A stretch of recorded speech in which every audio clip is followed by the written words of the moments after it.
Hey guys, Luton here. So today back with Hell Let Loose, and I'm doing a little bit of speculation. And I'm not always a big fan of doing extensive speculation about anything because, you know, it can be a little bit sort of tantalizing clickbait. But that's not really what I'm going for today. Today I'm just kind of thinking, and it's also good to sometimes do this when a game is in its early stages because it actually gives the devs a chance to consider things and actually think, hey, is that something we want to put in? Especially with something like Hell Let Loose when it's in very early stages. So what I'm thinking about is custom games, and I'm thinking of stuff similar to Battlefield 3, Battlefield 4, back when I used to host multiplayer games, sessions for public players to jump in and get some really strong, balanced, aggressive, really full-on, team-focused gameplay. And, you know, back in the day of Battlefield 3, Battlefield 4, when I was hosting matches, you know, I'd have people come into me regularly saying, this is the best gameplay we've ever had. The reason being is because I used to actively balance teams and set matches up and, you know, try and work it, and everybody coming knew what they were looking for. They knew everybody's on the same page, they're all trying to focus for the same thing, and I think a game like Hell Let Loose is going to lend itself toward that. And, you know, games recently have been really getting into custom games more and more. We see the popularity of Arma Zeus. People love playing Arma Zeus, and as I say, I keep thinking like Zeus is going to be the future for Arma, really. But even stuff like PUBG, you know, Battlegrounds, people have been doing a lot of custom games for the streamers there, and people love having custom games. It's not even so much just about it being great for streaming and things like that. People love custom games because it gives them a more controlled environment. I think more and more you see companies like EA constantly doing like quick match all the time in their games, and people hate it because with quick match you just get thrown in with a bunch of randoms. You need to have the ability to select and choose the style of games, because I think this is one of the biggest issues which has been coming about with multiplayer FPS, is that when you have just a bunch of kind of randoms thrown into a game together, you're obviously going to get a mixed bag experience because it's a mixed bag of players. And so this is something that has come up again and again and again, where people are saying, like, you know, LT, you're never going to be able to get like focused solid team play from public games. And it's like, yeah, that is pretty true to a point, which is why I've said, you know, public games, I think, just in the sense of if you're looking for a really specific experience, there's no way you can really create that. You might get lucky from time to time and find that a majority of players are playing a certain way, but if you're really looking for that experience and you just want it to be there, you're not going to be able to find it. You've got to make it happen. And so that's what I hope we can find with Hell Let Loose, because I think it has a ton of potential to be very, very exciting in that sense, because of its scale, because of its look and feel, and because of its general focus from the dev team. Now, other games have tried to, you know, build a community around the game before it's even released. You see this with Squad, where Squad was getting, you know, the established player base that came there. You know, different almost clans and communities were hosting servers and getting people up and running. And it's a way of kind of creating a player base, creating an environment, allowing people to come in and find like those kind of games. And it's also setting the tone for how you want your game to be. And having spoken to the devs, I'm pretty certain that this is the direction, the focus that the guys at Hell Let Loose are focusing for. You know, they're looking for that kind of like intense, focused team play game. That's where they're headed with this.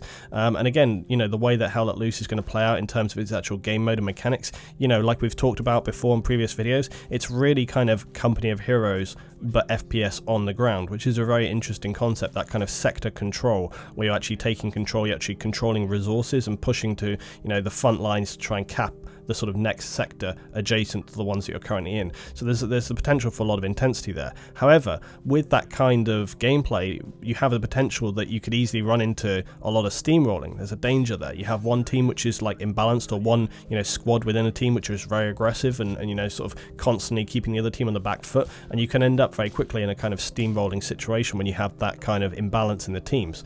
So for example, with Hell Let Loose, you know, one thing that's going to be really important for them to do is to look at how they can make that balancing work, and whether you have some kind of ladder system or skill-based ladder system, you know, that would be really, really good to see. But whether or not they're going to be able to do that, no idea. Haven't heard anything about that at all.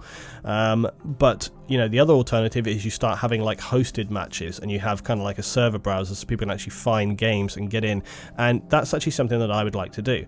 You know, so I want to talk to the devs, see what we can do there, and sort of, you know, see whether we can come up with some kind of game plan for that. Whether it's something they got on the table, no idea whether they're planning anything like this. But if they were, it'd be a really good thing, because, you know, like I say, for me, what I would like to do, I would like to kind of resurrect what I was doing for people back in the days of Battlefield 3, Battlefield 4, where I'm hosting games, creating kind of like a community within the game itself, and I get people, you know, like-minded people in all to play together, people that want to get really team-focused games, people that play the objective, you know, and that's what we used to have in Battlefield 3 and 4. We'd have these rounds of people that were totally focused on playing the objective, and you'd get like these really aggressive, really intense games with people pushing backwards and forwards on the flags, and you never had those kind of steamroll situations, because as one team would push, the other would push back, and it would really be very a kind of like tight, fluid gameplay which pushed backwards and forwards. And that's why we would more often than not see those kind of games where you come down on like 5 tickets, 1 ticket to an end of a game, because both teams were playing so hard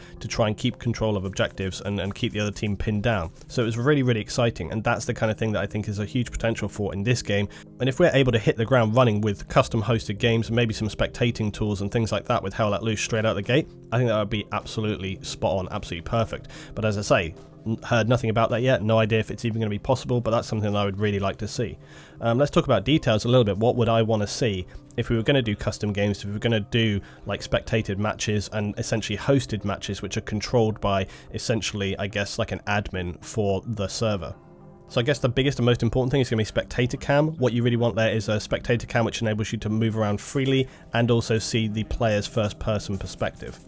You also want to ensure that controller functionality is compatible with the spectating camera, so you can get nice cinematic panning shots and move around the map, get down onto low level, very similar to what I do with the Zeus, because that's the best way in which you can get the real sort of immersion and the feel of the round and the gameplay which is playing out. And that's going to enable people to see the best of the game, because you're going to get those really interesting cinematic shots. You're going to be able to get down on the level like this where you're seeing right now, or you're going to be able to pan around from above and just get some really interesting perspectives, really interesting view, probably get amazing screenshots as well. You also want the ability to toggle all your UI on and off, so you can kind of get a nice, again, cinematic feel, or you can stay within the gameplay. For a custom game setup as well, you're going to want all the basics, you know, so you're going to want to be able to change some details around length of round, you know, length of objectives and so on and so on. That's going to need to be clarified, whether or not that's anything they would want to put in, because maybe they have like a very specific idea of how they want the game to play, and maybe that's something that will come later down the line. I think in the early stages it'd be great to just have spectating, maybe switch some players around. And talking about switching players around for balance, this is going to be critical. If you're trying to do what I used to do in Battlefield, what you want to be able to do is to be able to move a few players around between matches. Now, that's not about stacking teams, and it's not about creating imbalance, it's the total opposite. What you're trying to do there, and I got pretty good at this in Battlefield, was looking at which players to choose to switch between sides.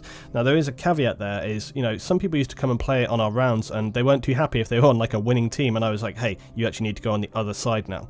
And I can understand that, but the thing was, whenever I used to host rounds, host matches, all my rules were laid out very clearly, and people should understand what it is that they were joining for. And that's really another thing that I would go to make clear if we were going to do custom matches. You have to know what you're signing up for, and that's basically what you've got to be on the same page. You've got to understand that if you get moved around between team to team, it's all about trying to make the experience for everybody better. And again, that's not what some people want. No problem, don't join then. And I always used to say that with Battlefield.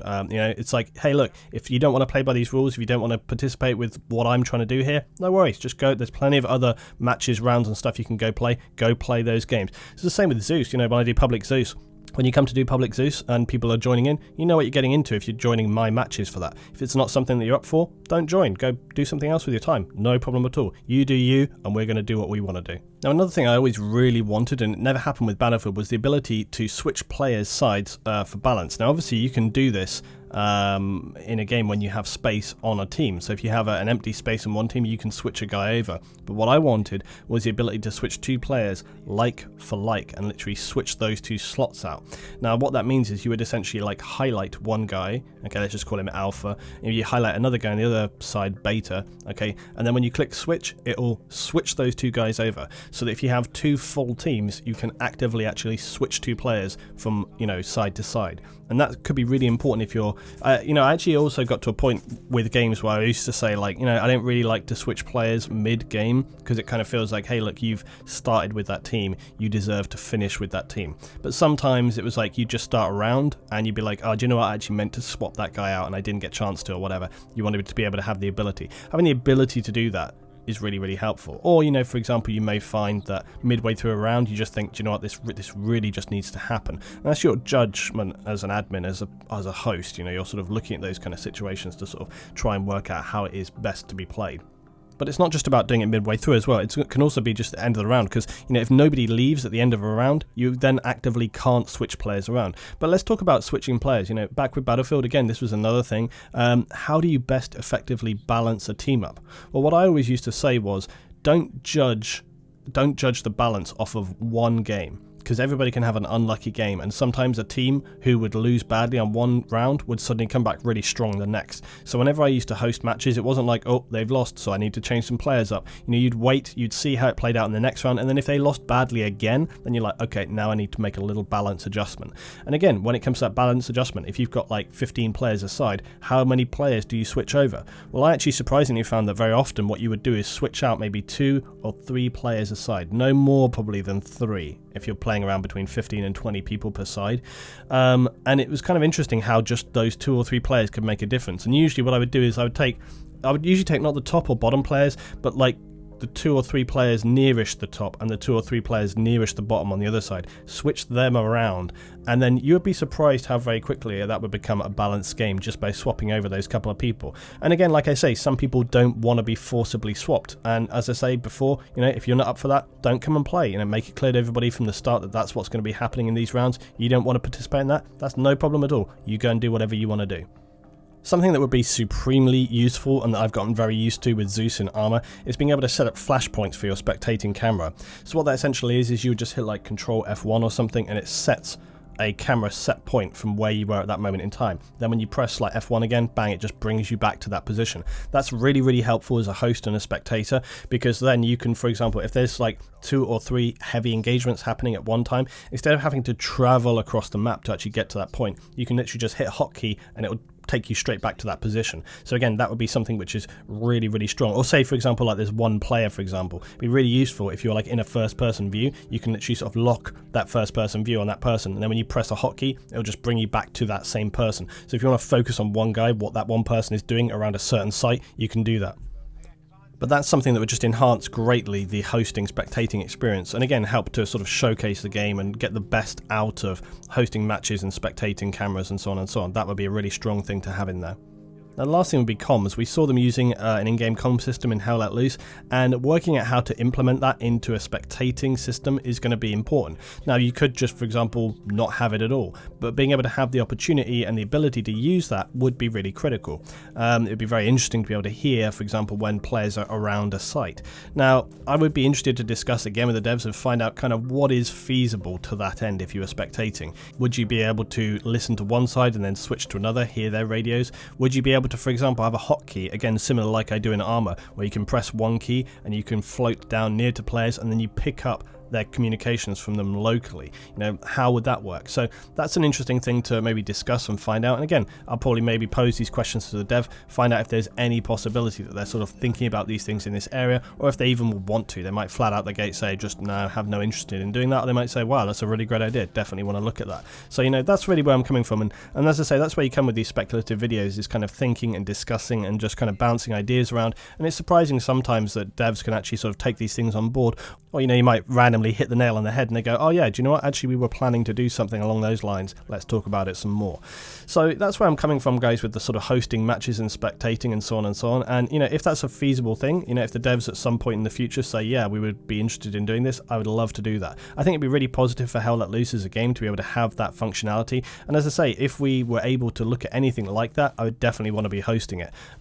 Similar to, like I say, Battlefield, like we did, and also kind of similar to what we do now with Armour Zeus. It would be great to kind of get back into having some community-based games where it's sort of public guys involved, and I have, you know, say like a Tuesday night, Thursday night, we get a load of people in, play a ton of this. But you know what, even if we didn't have any of this, even if we didn't have the spectating and the custom games, I think it's still something that I would like to do, still get people onto a server and just play like, hey, you know, we're going to be playing a ton of Hell Let Loose, everybody get in, this is where we're playing, come and join us for tonight, and hopefully get some really strong games. I think it has a huge potential to be a really interesting team-focused game, and that's where I'm going to be looking towards sort of discussing and focusing my videos around it for the future. So guys, if you have any thoughts or ideas about Hell Let Loose, drop them down in the comments below. Maybe we'll get another below the line in on that really soon as well. Thanks for watching. I'll see you next time.